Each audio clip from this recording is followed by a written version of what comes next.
Mon frère m'a brisé les côtes. Maman m'a chuchoté, tais-toi. Il a un avenir. Mais mon médecin, lui, n'a pas hésité.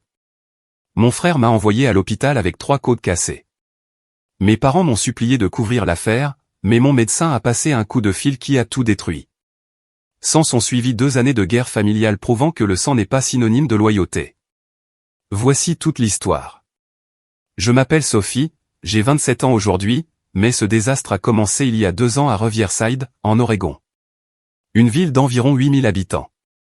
L'une de ces cités forestières où le sifflet de l'usine dicte encore l'heure des pauses déjeuner et où tout le monde connaît vos affaires avant vous. Le genre d'endroit où les réputations comptent plus que la réalité et où sauver les apparences est pratiquement une religion. Ma famille était la royauté de Riverside. Papa possédait la quincaillerie Fletcher sur la rue principale. En activité depuis 30 ans, c'était la pierre angulaire de la communauté, le genre de magasin où les entrepreneurs prenaient leur café matinal et où les agriculteurs débattaient des prévisions de pluie. Maman présidait tous les comités de l'église, organisait toutes les ventes de pâtisseries, menait toutes les campagnes de bienfaisance. Sa photo paraissait dans le journal local au moins 2 fois par mois, acceptant des dons, coupant des rubans ou présentant des chèques surdimensionnés. Et puis il y avait mon frère aîné, Blake, 30 ans maintenant, l'enfant chéri qui ne pouvait absolument rien faire de mal. Quarterback vedette qui a mené Riverside High au championnat d'État 2 années de suite. Bourse d'études complète à l'université d'État. Diplôme de commerce avec mention. Stage dans des entreprises du Fortune 500, offre d'emploi avant même la remise des diplômes. Ce garçon était la preuve vivante que le rêve américain fonctionnait si l'on s'appliquait. Moi, j'étais la fille négligée qui peignait dans le garage et travaillait à temps partiel à ranger des livres à la bibliothèque municipale pour 10 € de l'heure. Ma plus grande réussite, selon mes parents, était de ne pas causer de problème. C'est littéralement ainsi que maman me présentait lors des fonctions religieuses, voici Sophie, notre silencieuse. Elle ne cause pas de problème, contrairement à certains jeunes de nos jours. La dynamique familiale s'était établie très tôt et n'a jamais changé. Blake était l'investissement. J'étais le plan de secours que personne ne voulait encaisser. Chaque ressource, chaque once d'attention, chaque moment de fierté coulait dans une seule direction. Et ce n'était pas vers moi. À l'école primaire, Blake a été inscrit à des ligues de football qui nécessitaient 2 heures de route chaque week-end. Coût, des centaines d'euros de frais, d'équipements, d'uniformes. J'ai demandé à prendre des cours d'art au centre communautaire. Maman a dit que nous n'en avions pas les moyens. Le même mois, ils ont acheté à Blake un ensemble complet d'équipements de musculation pour le garage. Au collège, la chambre de Blake a été rénovée avec de nouveaux meubles, de la peinture fraîche, des étagères pour toutes ses récompenses. Ma chambre a reçu des meubles de brocante et des murs qui n'avaient pas été peints depuis mes 6 ans. Lorsque j'ai demandé à redécorer, papa a dit que ma chambre allait bien. Pourquoi aurais-tu besoin d'impressionner qui que ce soit? Tu ne ramènes pas de recruteurs à la maison. Au lycée, les matchs de football de Blake étaient des événements familiaux obligatoires. Maman faisait des t-shirts assortis. Papa réorganisait son emploi du temps pour ne jamais manquer un match. Il voyageait pour les matchs à 4 heures de la maison. J'ai eu une exposition d'art au centre communautaire présentant le travail d'une année. Maman avait son club de lecture. Papa avait un inventaire à faire au magasin. Blake avait un entraînement.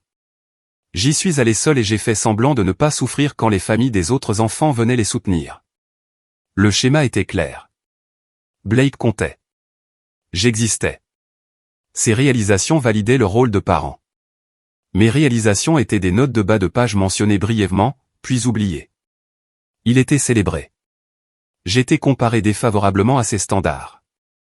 Chaque dîner de famille présentait les dernières mises à jour sur le succès de Blake, offres de bourse, statistiques de match, lettres d'acceptation à l'université, opportunités de stage. J'ai appris à m'asseoir tranquillement et à manger pendant qu'il discutait de son brillant avenir. Les rares fois où quelqu'un demandait mes plans, j'avais à peine terminé une phrase que maman ramenait la conversation à la vie plus intéressante de Blake. J'ai compris très tôt que l'amour dans ma famille venait avec des conditions. La condition de Blake était simplement d'exister. La mienne était d'être suffisamment invisible pour ne pas détourner l'attention de sa lumière. Me plaindre d'un traitement injuste? Arrête d'être jalouse du succès de ton frère. Demander un soutien équivalent? Arrête d'être égoïste alors que Blake a besoin de cette opportunité. Exprimer ma peine? Arrête d'être dramatique et de chercher l'attention. À 16 ans, j'avais abandonné l'idée de me battre pour une attention que je ne recevrais jamais. Je me suis complètement retiré dans l'art, dans les livres, dans des mondes intérieurs où je contrôlais le récit et où ma valeur n'était pas mesurée par les accomplissements de Blake. J'ai passé la majeure partie du lycée à peindre dans le studio que j'avais créé dans le garage à partir de meubles récupérés et de fournitures à rabais. La remise des diplômes a apporté la preuve ultime de mon statut. Blake a eu une immense fête avec traiteur, des proches venus de 3 États, des cadeaux totalisant des milliers d'euros, un photographe professionnel, de la musique live, le grand jeu. Sa remise de diplôme a été traitée comme une fête nationale.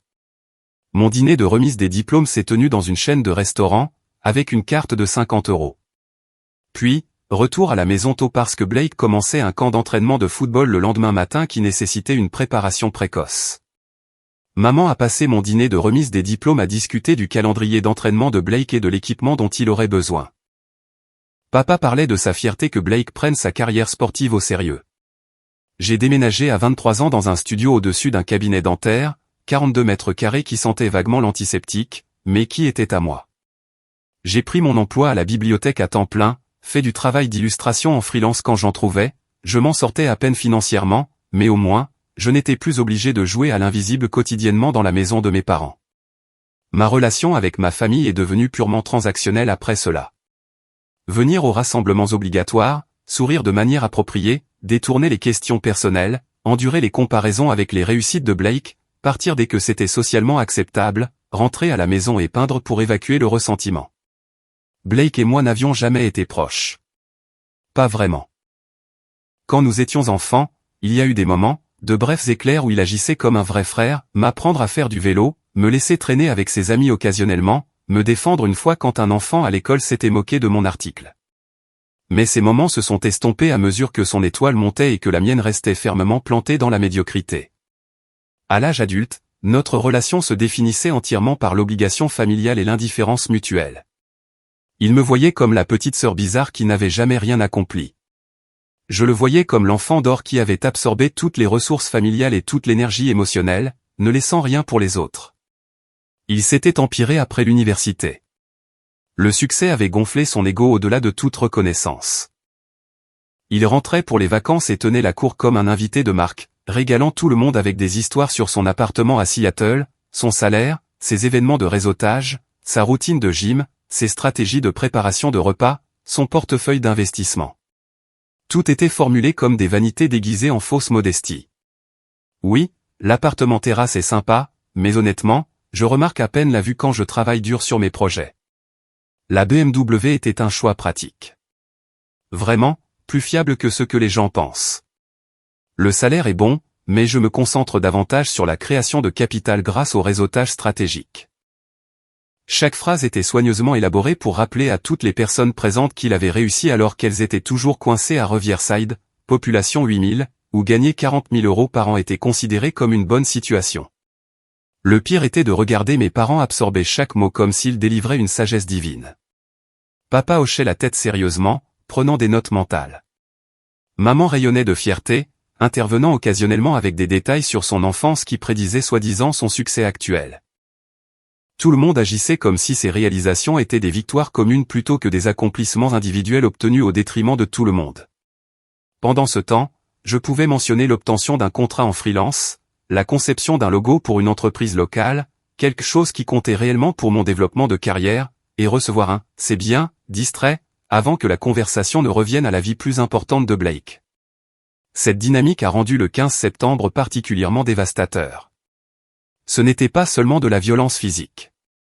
C'était la preuve définitive que, contraints de choisir entre leurs enfants, mes parents choisiraient Blake à chaque fois, même quand il avait objectivement et indéniablement tort. L'incident s'est produit lors d'un barbecue familial célébrant l'acceptation anticipée de Blake dans un programme d'analyste senior d'un cabinet de conseil d'élite. Un grand pas, apparemment. Très compétitif. Salaire garanti à 6 chiffres plus prime. Liste de clients prestigieux. Potentiel d'association. Maman planifiait cette fête depuis 3 semaines comme si elle organisait une réception de mariage. Le jardin était ridicule. Des ballons bleus et argentés partout. Ses couleurs universitaires. Un buffet élaboré avec des viandes coûteuses, des accompagnements gourmands, une table de dessert qui avait probablement coûté plus que mon loyer mensuel. Elle avait invité la famille élargie, les voisins, les amis de l'église, les associés d'affaires de papa, probablement 40 personnes au total, toutes réunies pour célébrer le succès continu de Blake. Je suis arrivé avec un gâteau de la boulangerie du supermarché, 40 € qui faisait mal à mon budget, mais semblait la contribution minimale attendue. J'ai mis mon jean décent sans trou, une chemise propre qui ne criait pas la pauvreté, j'ai essayé d'avoir l'air suffisamment présentable pour ne pas embarrasser la famille. Blake était déjà au centre de l'attention à mon arrivée, entouré d'admirateurs qui lui demandaient des détails sur son nouveau poste. Il était d'une beauté irritante. Polo de marque ajustée, montre chère captant la lumière du soleil, coupe de cheveux qui avait probablement coûté plus cher que toute ma tenue. Le succès rayonnait de lui comme de l'eau de Cologne. J'ai attendu une pause dans la conversation avant de m'approcher avec mon gâteau. Félicitations, Blake. C'est vraiment incroyable. Je suis fier de toi. Simple, sincère, sans arrière-pensée.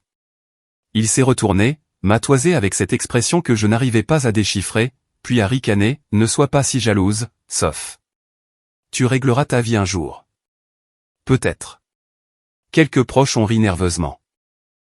Papa a tapoté l'épaule de Blake comme s'il venait de lancer une blague géniale. Maman s'est affairée à réarranger les serviettes, faisant semblant de ne pas entendre. Une chaleur a monté dans mon cou, mais j'ai forcé un sourire, j'ai hoché la tête et je me suis éloigné. Ça ne valait pas la peine de faire une scène à sa célébration. J'ai passé les 2 heures suivantes à jouer l'assistante invisible, j'ai aidé maman dans la cuisine, j'ai porté des plats, rempli des boissons, débarrassé les assiettes, effectué tout le travail domestique attendu des filles lors des événements familiaux. Pendant ce temps, Blake divertissait les invités avec des histoires sur son processus d'entretien, sur la façon dont le responsable de l'embauche avait été impressionné par sa pensée stratégique, et sur l'apparence de son nouvel appartement dans le quartier financier du centre-ville de Seattle. Vers 20 h, je portais une pile d'assiettes en carton vers la cuisine lorsque Blake est apparu dans l'embrasure, bloquant mon passage. La maison était presque vide à ce moment-là. Tout le monde était dehors à regarder papa essayer de faire un barbecue sans tout brûler. Juste nous deux dans la cuisine. Pourquoi as-tu parlé de moi à Cathy la semaine dernière? Sa voix était basse, tranchante, accusatrice. Cathy était sa petite amie depuis 6 mois. Une fille sympa qui semblait toujours légèrement mal à l'aise lors des réunions de famille. Elle a appelé pour demander si tu allais bien, ai-je dit, sincèrement confuse. Tu avais l'air stressé au téléphone. J'ai juste dit que tu avais probablement beaucoup à faire avec ton nouveau travail. Tu lui as dit que je buvais trop. Elle a demandé si tu buvais plus dernièrement parce que ta voix semblait rauque. J'ai dit que tu étais probablement juste stressé par les délais de travail. C'est littéralement tout ce que j'ai dit. Mauvaise réponse. Son expression est passée à quelque chose de froid, de dangereux. Tu ne discutes pas de moi avec ma copine. Tu n'analyses pas ma vie. Tu ne commentes pas mon comportement. Tu as à peine ta propre vie en ordre. Et tu offres des observations sur la mienne? Blake, je n'essayais vraiment pas, occupe-toi de tes affaires. Il a fait un pas en avant, envahissant mon espace personnel. Sa posture agressive a fait hurler des alarmes dans ma tête.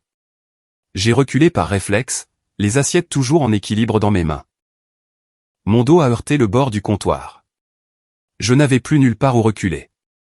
Il était proche maintenant. Trop proche. Il envahissait mon espace d'une manière qui faisait hurler de danger tout mon système nerveux. Je n'essayais pas de causer de problème, ai-je dit, gardant ma voix calme malgré mon cœur battant la chamade. Cathy s'inquiétait pour toi. Elle m'a demandé directement. Je lui ai donné une réponse anodine qui te soutenait. C'est tout ce qui s'est passé. Tu étais curieuse. Ses mains sont arrivées rapidement, les 2 paumes frappant mes épaules, me poussant fort. La force m'a projeté en arrière contre le bord du comptoir, exactement au mauvais angle. J'ai entendu le craquement, distinct et horrible, avant que la douleur ne s'enregistre. Puis l'agonie a explosé dans ma poitrine comme un éclair, blanc chaud et accablant. Les assiettes ont cliqué sur le sol en carreaux en se brisant. Je ne pouvais pas respirer. Je ne pouvais pas me tenir debout. J'ai glissé le long de l'armoire en me serrant les côtes, haletant comme un poisson. Chaque tentative d'inhaler était comme des couteaux entre mes côtes. Des halètements superficiels apportaient à peine de l'oxygène. Ma vision s'est brouillée. À travers le sifflement dans mes oreilles, j'ai entendu Blake jurer créativement, puis la voix de maman se rapprocher. Elle s'est précipitée, a saisi la scène instantanément. Moi, recroquevillé sur le sol. Blake debout au-dessus de moi, l'air entre la panique et la colère. Des assiettes brisées éparpillées partout. Que s'est-il passé, demanda-t-elle, la voix perçante. Elle a trébuché, a dit Blake immédiatement, doucement, comme s'il avait préparé cette réponse. Elle portait trop d'assiettes. Elle a perdu l'équilibre. J'ai essayé de parler mais je n'ai pas pu obtenir assez d'air. J'ai juste haleté pathétiquement pendant que maman s'agenouillait à côté de moi, sa main allant immédiatement vers le bras de Blake. Un geste protecteur choisissant déjà son camp. Sophie, que s'est-il passé? Elle me regardait maintenant, mais cette main restait sur le bras de Blake. Point d'ancrage de sa décision. Il m'a poussé, ai-je réussi à dire entre deux halètements, contre le comptoir. Je ne peux pas respirer. Le visage de maman a changé. Pas de choc, pas de colère, mais de la peur. La peur spécifique de quelqu'un réalisant que son image parfaite a développé des fissures visibles qui ne peuvent pas être facilement dissimulées. Elle s'est penchée, sa voix tombant dans un murmure à peine audible. Tais-toi. Il a un avenir. 6 mots qui faisaient plus mal que 3 côtes cassées. Pire que toute douleur physique que j'avais ressentie de ma vie. Parce qu'à ce moment-là, claire comme de l'eau de roche, elle avait dénoncé ma valeur dans cette famille. La carrière, la réputation, l'avenir de Blake importait plus que ma souffrance immédiate, ma sécurité, mon bien-être, ma dignité humaine fondamentale. Papa est apparu de l'arrière-cour, a saisi la scène, a écouté la version des événements de Blake, m'a aidé à m'asseoir sur le canapé pendant que maman donnait des excuses stratégiques aux invités inquiets. Sophie avait trébuché. Un moment de maladresse. Rien de sérieux. Ça arrive. Les invités sont partis dans les 30 minutes, sentant la tension familiale inconfortable. Blake a disparu à l'étage dans sa chambre d'enfant. Je suis resté assise sur le canapé, enveloppé dans une couverture qui sentait le détergent. Chaque respiration était une agonie absolue, pendant que mes parents discutaient de la situation à voix basse dans la cuisine. J'ai attrapé des fragments à travers mon voile de douleur, on ne peut pas laisser ça s'ébruiter. Tu sais comment les gens parlent dans cette ville. Ils ne voulaient pas lui faire de mal. Elle guérira bien dans quelques jours. Sa carrière ne fait que commencer. Vers 22 heures, papa m'a conduit à mon appartement en silence. Il m'a aidé à entrer, m'a dit de me reposer, de prendre des analgésiques en vente libre, d'appeler si j'avais besoin de quoi que ce soit, puis il est parti. Pas d'hôpital, pas de radiographie, pas de visite chez le médecin. Juste un accord familial silencieux selon lequel nous ferions tous semblant que la violence de Blake était un malheureux accident et que je guérirais tranquillement sans faire de bruit qui pourrait nuire à sa réputation. Mon téléphone a vibré constamment cette nuit-là. Maman proposant d'apporter des médicaments contre la douleur. Papa disant de ne pas amplifier ça, tout le monde était émotif lors des fêtes. Ces choses arrivent dans les familles. Pas besoin de drame. Blake n'a jamais appelé. J'ai passé cette nuit interminable seul dans mon studio, me serrant le côté, prenant des respirations superficielles, regardant les ecchymoses se répandre comme de l'encre renversée sur mes côtes. Chaque mouvement apportait de nouvelles vagues de douleur. Je ne pouvais pas m'allonger sans avoir l'impression de suffoquer. Je ne pouvais pas m'asseoir sans déclencher des spasmes musculaires. Je ne pouvais trouver aucune position qui ne fasse pas mal. Le lendemain matin, je pouvais à peine lever le bras pour me brosser les dents. Les ecchymoses avaient pris des nuances spectaculaires de violet, noir, vert, jaune. Tout mon côté droit avait l'air d'avoir été battu avec une batte. Chaque respiration était calculée, mesurée, essayant de trouver l'expansion minimale qui permettrait l'oxygène sans déclencher de sensation de coup de couteau. À 6h15, j'ai complètement renoncé au sommeil et j'ai conduit jusqu'à la clinique Sainte-Catherine. Chaque nid de poule était une nouvelle douleur lancinante. Chaque virage me donnait envie de crier. Chaque feu de circulation où je devais freiner soigneusement était une torture. Le trajet de 15 minutes a semblé durer des heures de souffrance aiguë. La clinique était presque vide sitôt le samedi matin. Juste un homme âgé toussant dans son coude et une mère avec un enfant en bas âge fiévreux. Je me suis enregistré à l'accueil, j'ai donné mes informations d'assurance, je me suis assis sur ces chaises en plastique inconfortables, essayant désespérément de ne bouger dans aucune direction. Le docteur Morrison m'a appelé vers 7 heures. La quarantaine, calme, un comportement professionnel, des yeux bienveillants, mais une expression sans fioriture. Le genre de médecin qui avait tout vu 2 fois et ne perdait pas de temps avec des plaisanteries sociales quand quelqu'un souffrait clairement. Elle m'a demandé de décrire l'incident pendant qu'elle m'examinait, ses mains douces mais professionnelles, appuyant soigneusement le long de mes côtes, écoutant mes poumons avec un stéthoscope, observant mon visage pour les réactions de douleur. Quand elle a appuyé sur la zone où j'avais frappé le comptoir, j'ai crié involontairement. Je ne pouvais pas m'en empêcher.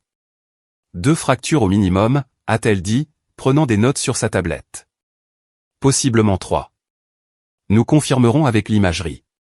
Pouvez-vous me dire exactement comment cette blessure s'est produite? Question standard. Enquête médicale de routine. Mais quelque chose dans ma gorge s'est complètement fermé. Des années de formation familiale se sont déclenchées automatiquement. N'embarrasse pas la famille. Ne fais pas de vagues. Ne sois pas dramatique. Garde les affaires familiales privées. Protège l'avenir de Blake. Maintiens l'image parfaite. Un accident, ai-je murmuré. Je suis tombé. Je suis maladroite. Le docteur Morrison a arrêté d'écrire, a levé les yeux lentement.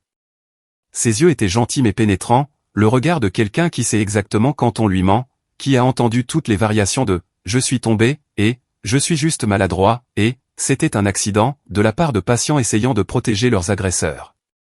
Sophie, a-t-elle dit calmement. Qui vous a fait ça? La franchise m'a prise complètement au dépourvu. Pas de détour, pas de sondage doux, pas de me laisser maintenir le mensonge, juste une question directe exigeant une réponse directe, coupant à travers des années de loyauté familiale entraînées avec une précision chirurgicale.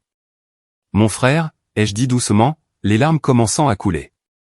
Il m'a poussé contre le comptoir lors d'une fête de famille. Mes parents veulent que je garde le silence. Elle n'a pas cligné des yeux, n'a pas réagi avec choc ou surprise, a juste hoché la tête une fois, une reconnaissance professionnelle, et a décroché le téléphone sur le mur. Vous êtes en sécurité maintenant, a-t-elle dit en composant. Je dois passer un appel. C'est la procédure. Les radiographies ont confirmé 3 côtes cassées, l'une avec un déplacement préoccupant qui était dangereusement proche de perforer mon poumon. Le docteur Morrison a expliqué les risques en termes clairs, calendrier de guérison, besoin de surveillance attentive, signes avant-coureurs de complications. Mais elle a également expliqué autre chose qui m'a fait tomber l'estomac au genou. En tant que professionnelle de la santé, elle était une journaliste obligatoire. Lorsque les blessures suggéraient une agression ou une violence domestique, elle était légalement tenue de le signaler aux autorités. Mon cas irait à la police que je le veuille ou non. La décision m'avait été retirée des mains au moment où je lui avais dit la vérité. Ma famille va me détester, ai-je dit, les larmes éclatant finalement. Elle s'est assise sur le tabouret de la table d'examen. Elle a croisé mon regard directement. Ils ont déjà choisi votre frère plutôt que vous. Maintenant, il est temps de vous choisir vous-même. Cet après-midi-là, 2 policiers se sont présentés à la quincaillerie Fletcher, où Blake aidait papa avec l'inventaire du samedi. Le soir, mon téléphone explosait de notifications. Maman a appelé en premier, sanglotant hystériquement. Tu te rends compte de ce que tu as fait? Sa carrière pourrait être terminée avant de commencer. Tout ce pourquoi nous avons travaillé, tout ce qu'il a accompli, tu vas le détruire à cause d'un accident. Comment as-tu pu faire ça à ton propre frère? Il m'a cassé 3 côtes, ai-je dit sèchement. C'était un malentendu. Il ne voulait pas te faire de mal. Tu es vindicative parce que tu es jalouse de son succès. C'est vraiment ça, n'est-ce pas? Tu as toujours été jalouse. J'ai raccroché sans répondre. Le message vocal de papa était plus froid, plus calculé. Exactement ce à quoi je m'attendrais de quelqu'un qui avait passé des décennies à bâtir une entreprise grâce à une gestion prudente des relations.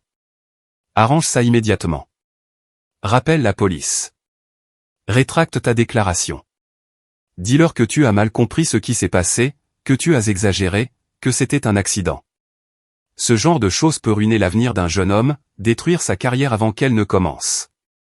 Je sais que tu ne veux pas avoir ça sur ta conscience. Arrange ça. Blake a finalement envoyé un SMS vers 21h. J'espère que tu es contente. Tu viens de tout gâcher. Félicitations pour avoir détruit ta propre famille. C'est ce que tu voulais, n'est-ce pas? Mais ce n'était pas moi qui avais détruit quoi que ce soit.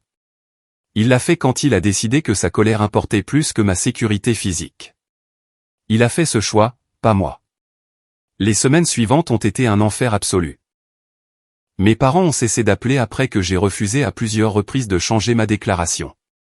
Les membres de la famille élargie ont commencé à me contacter avec des préoccupations. Toutes des variations du même message de base, laisse tomber les charges. Protège l'avenir de Blake. Ne sois pas vindicative. Pardonne et oublie. La famille passe avant tout. Le sang est plus épais que l'eau. Ne détruis pas sa vie pour une seule erreur. Ma tante s'est même présentée à mon appartement à l'improviste pour me faire la morale sur le pardon et l'importance de dépasser les rancunes. Quand j'ai soulevé ma chemise pour lui montrer les ecchymoses spectaculaires qui couvraient encore tout mon torse, elle est devenue visiblement pâle, mais a quand même insisté sur le fait que j'amplifiais les choses, que Blake n'avait pas voulu me faire de mal, et que porter plainte était excessif. L'enquête a traîné pendant 3 longs mois. La police a interrogé des témoins qui avaient été à la fête. Plusieurs personnes se souvenaient de m'avoir vu courbé de douleur cette nuit-là. Quelques-uns ont mentionné que Blake avait semblé agité plus tôt dans la soirée. Les dossiers médicaux étaient une preuve indéniable de blessures graves. La chronologie correspondait parfaitement à ma déclaration. Les preuves physiques soutenaient entièrement ma version des événements. Blake a engagé un avocat coûteux qui a immédiatement fait pression pour un non-lieu, affirmant que c'était un accident survenu lors d'une discussion houleuse mais normale entre frères et sœurs. Mon avocate, fournie par les services aux victimes, a riposté avec des preuves médicales, des déclarations de témoins et des témoignages d'experts sur les schémas de blessures. Finalement, l'avocat de Blake l'a convaincu d'accepter un accord de plaidoyer plutôt que de risquer d'aller en procès, où un jury verrait des photos de mes blessures et entendrait le témoignage du docteur Morrison. Agression au 4e degré, 2 ans de probation, cours obligatoire de gestion de la colère, ordonnance restrictive l'empêchant de s'approcher à moins de 150 mètres de moi.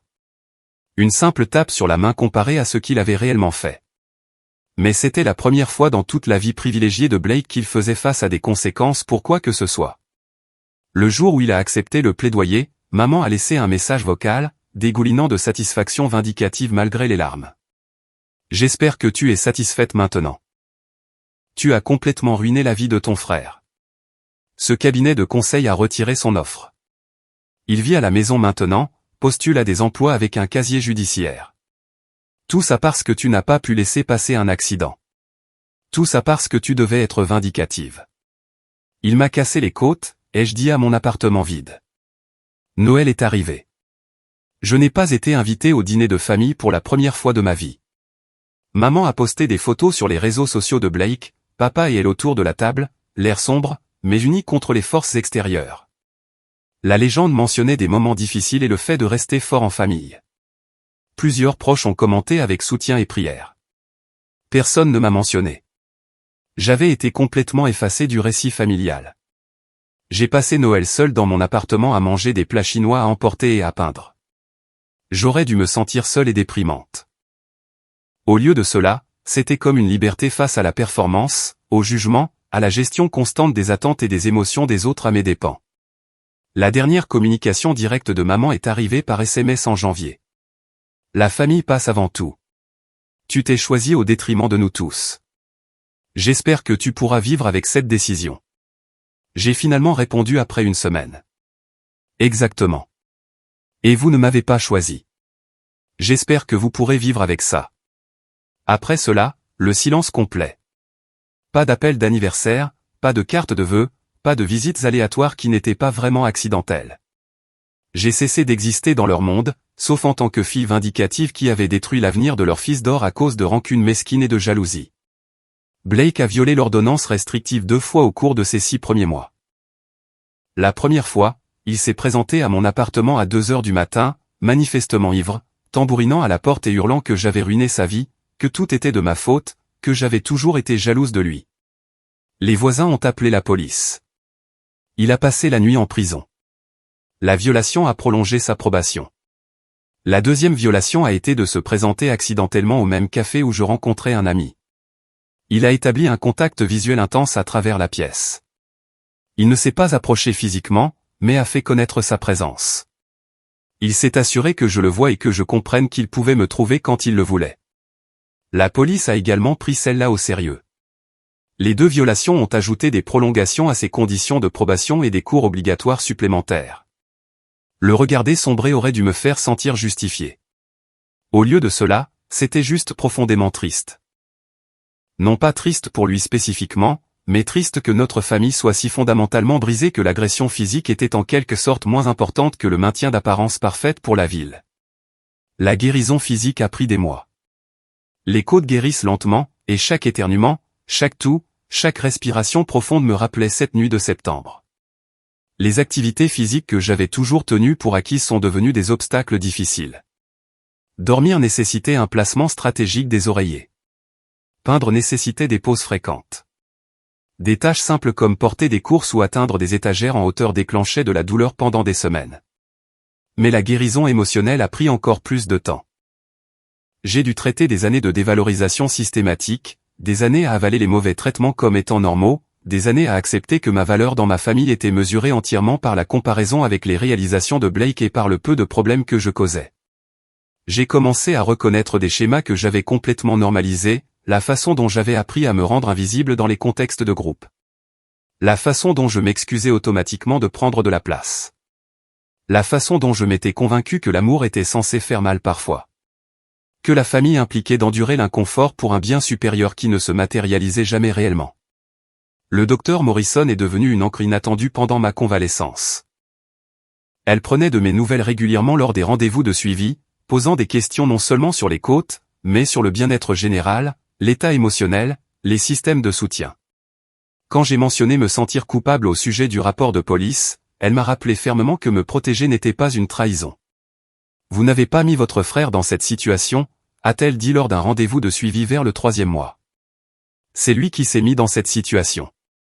Vous avez juste refusé de mentir sur ce qu'il a fait. Ce n'est pas de la vengeance. C'est de l'honnêteté. Ce recadrage m'a aidé plus que n'importe quel médicament. Je n'avais pas détruit l'avenir de Blake par malveillance. Blake avait détruit son propre avenir au moment où il avait décidé de me pousser. J'avais juste refusé de participer à l'étouffement de l'affaire. Refusé de sacrifier mon bien-être pour sa commodité. Vers le 6e mois, j'ai commencé à reconstruire ma vie intentionnellement au lieu de simplement réagir au chaos familial. J'ai déménagé dans un meilleur appartement avec une vraie lumière naturelle pour la peinture.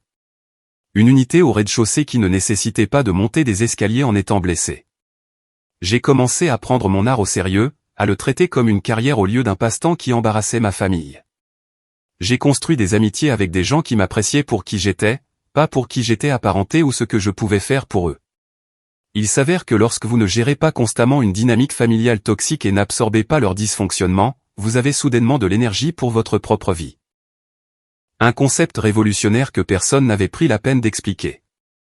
La première année a apporté des développements inattendus. Blake a perdu 2 emplois coup sur coup. Le premier s'est terminé après qu'il ait été surpris en train de crier sur un employé junior à cause d'une erreur mineure, créant un environnement de travail hostile.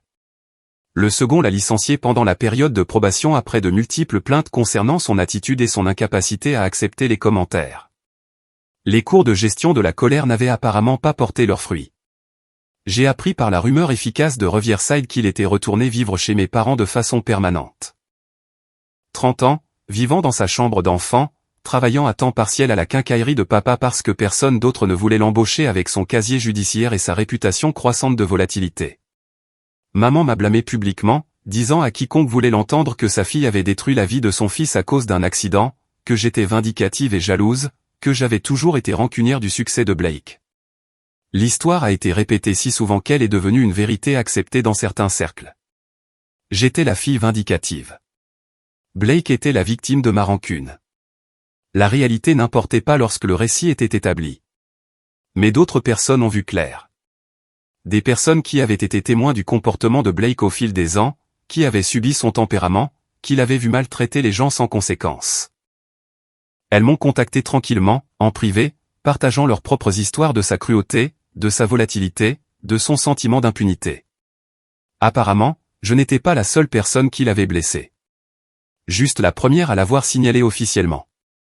J'ai découvert qu'il avait bousculé une petite amie à l'université. Elle n'avait jamais porté plainte. Trop effrayée par l'influence de sa famille dans sa petite ville natale. J'ai appris qu'il avait été impliqué dans plusieurs bagarres de bar. Il avait toujours réussi à éviter les conséquences parce que papa connaissait des gens, avait des relations, passait des appels. J'ai découvert un long schéma de violence qui avait été systématiquement permis et excusé pendant des années. Mon rapport n'avait pas ruiné l'avenir d'un homme innocent.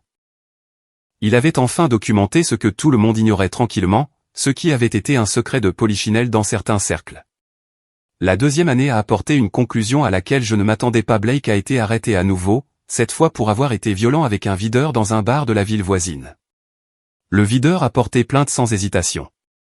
Entre le casier judiciaire existant de Blake et ses violations de probation, il a fini par purger 4 mois de prison de comté. Maman m'a appelé pour la première fois en 18 mois. Non pas pour s'excuser, non pas pour demander comment j'allais, mais pour demander si j'écrirais une lettre de témoignage de caractère pour l'audience de détermination de la peine de Blake. Témoigner en sa faveur pour aider à réduire sa peine. Tu es sa sœur, a-t-elle dit, la voix suppliante.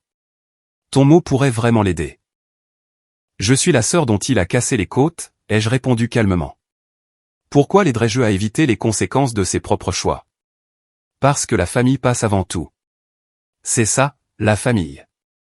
Alors agissez comme si j'étais de la famille, moi aussi. J'ai raccroché avant qu'elle ne puisse répondre avec plus de manipulation. Blake a purgé sa peine, a été libéré, a immédiatement violé la probation à nouveau en contactant une ex-petite amie qui avait une ordonnance de protection contre lui. Retour en prison.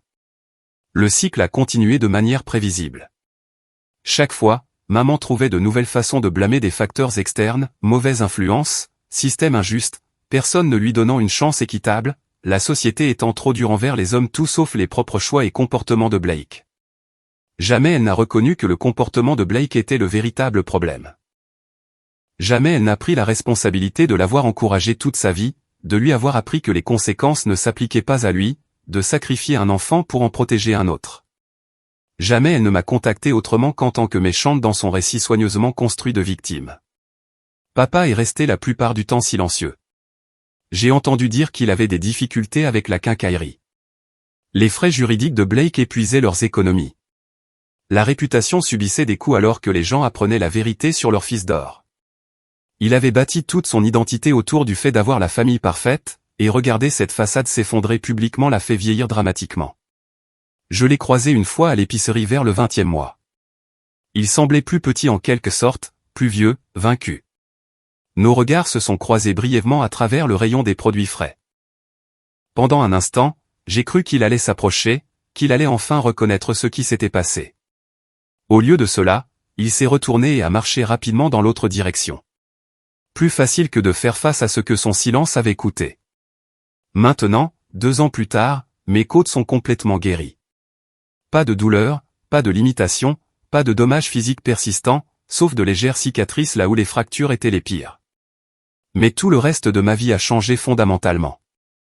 Je loue un studio au-dessus d'un magasin de fournitures d'art dans la partie la plus agréable de Riverside. Le propriétaire me laisse utiliser l'espace en bas après les heures de fermeture pour peindre de plus grandes pièces. Mon travail se vend maintenant à travers de petites galeries, des entreprises locales commandant des peintures murales, des bureaux d'entreprises achetant des pièces pour leur hall. Je ne deviens pas riche, mais je gagne assez pour vivre confortablement en faisant un travail que j'aime. J'ai construit un groupe d'amis qui ressemble plus à une vraie famille que mes proches de sang. Des gens qui se montrent quand ils disent qu'ils le feront. Des gens qui célèbrent mes succès sans comparaison ni condition. Des gens qui n'ont jamais suggéré que j'aurais dû protéger quelqu'un qui m'a fait du mal pour sauver les apparences. J'ai commencé à sortir avec quelqu'un qui me traite avec un respect élémentaire et est sincèrement confus quand je m'excuse par réflexe pour des choses mineures. Il m'aide à désapprendre tous les comportements toxiques que j'ai développés pour survivre à ma famille. Comme, c'est normal d'avoir des besoins. C'est normal de prendre de la place. C'est normal de s'attendre à ce que les gens vous traitent bien sans avoir à le gagner constamment. Les mots du docteur Morrison résonnent chaque fois que je doute de moi, vous êtes en sécurité maintenant. Et je le suis. Non pas parce que Blake est en prison ou parce que mes parents ont finalement reconnu ce qu'ils ont fait de mal. Je suis en sécurité parce que je me suis choisi quand personne d'autre ne l'a fait, parce que j'ai refusé de participer à ma propre diminution. L'ironie ne m'échappe pas. Blake, celui avec le brillant avenir garanti, l'enfant d'or qui ne pouvait rien faire de mal, purge actuellement sa 3e peine de prison de comté après une autre accusation d'agression. Cette fois, contre un collègue qui a critiqué sa performance au travail. La reconnaissance des schémas n'est apparemment pas son point fort. Pendant ce temps, je construis exactement la vie que je veux au lieu de la vie que ma famille attendait. J'enseigne des cours d'art aux enfants au centre communautaire, leur montrant qu'il est normal de faire des erreurs, d'essayer de nouvelles choses, d'exister bruyamment dans des couleurs vives, tout ce que je n'étais pas autorisé à être en grandissant. Parfois, je me demande ce qui se serait passé si le docteur Morrison n'avait pas signalé l'incident. Si j'étais restée silencieuse comme maman l'avait exigé, si j'avais protégé l'avenir de Blake comme une bonne fille devrait le faire, Blake aurait probablement toujours cet emploi de consultant. Maman organiserait toujours des dîners de famille et des événements de bienfaisance. Papa serait toujours fier, sa réputation intacte. Notre famille aurait toujours l'air parfaite de l'extérieur. Mais je serais toujours la fille invisible peignant seule dans les garages. J'accepterais toujours des miettes d'affection quand elles étaient pratiques. Je serais toujours convaincu que ma valeur était mesurée par le peu de place que je prenais et le peu de problèmes que je causais. Je croirais toujours que la famille signifiait endurer tout ce qu'il distribuait parce que, c'est comme ça que ça marche. Le docteur Morrison n'a pas seulement signalé une agression ce jour de septembre. Elle a interrompu un schéma fermement établi depuis l'enfance. Elle a refusé de participer au dysfonctionnement que ma famille avait normalisé et transformé en arme.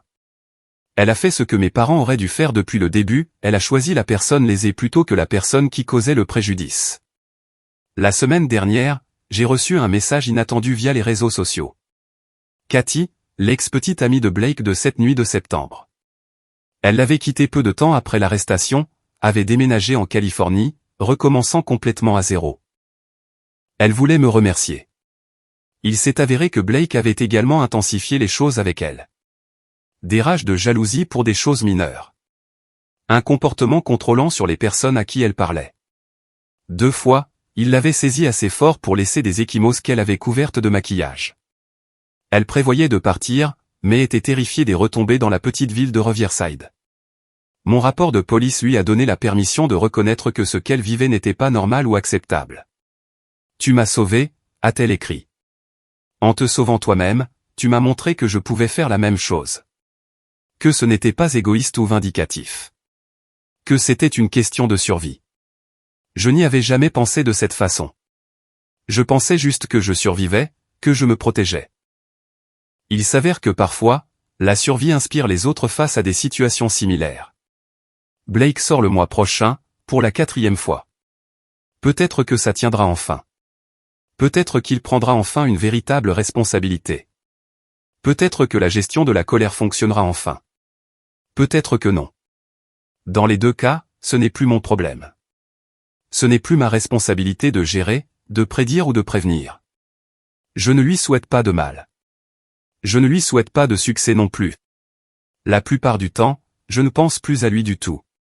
Ma vie ne tourne plus autour de la gestion de ses émotions, de la protection de son avenir ou du nettoyage de ses dégâts. Ma vie est complètement la mienne maintenant. Mes choix sont les miens. Mon avenir est le mien. Et personne n'a le droit de me pousser contre des comptoirs, littéraux ou métaphoriques, sans faire face aux conséquences. Maman publie toujours sur les réseaux sociaux au sujet de sa situation familiale difficile. Le pauvre Blake faisant face à des circonstances injustes. Des prières pour son fils traversant des moments difficiles. La famille élargie croit toujours entièrement à sa version. La petite ville continue de bavarder sans fin. Je m'en fiche maintenant. Leurs opinions ne paient pas mon loyer, ne remplissent pas mes journées de sens, ni ne m'apportent de joie. Les gens qui comptent. Les gens que j'ai délibérément choisis connaissent la vérité. Ils sont la famille que j'ai construite au lieu de la famille dans laquelle je suis né. Ils se montrent constamment. Ils se soucient sincèrement. Ils célèbrent mes victoires et soutiennent mes luttes sans tenir de compte. C'est à cela que ressemble une vraie famille. Si vous avez apprécié cette vidéo, veuillez cliquer sur le bouton d'abonnement. Cela aide vraiment la chaîne et nous permet de vous apporter plus et de meilleures histoires.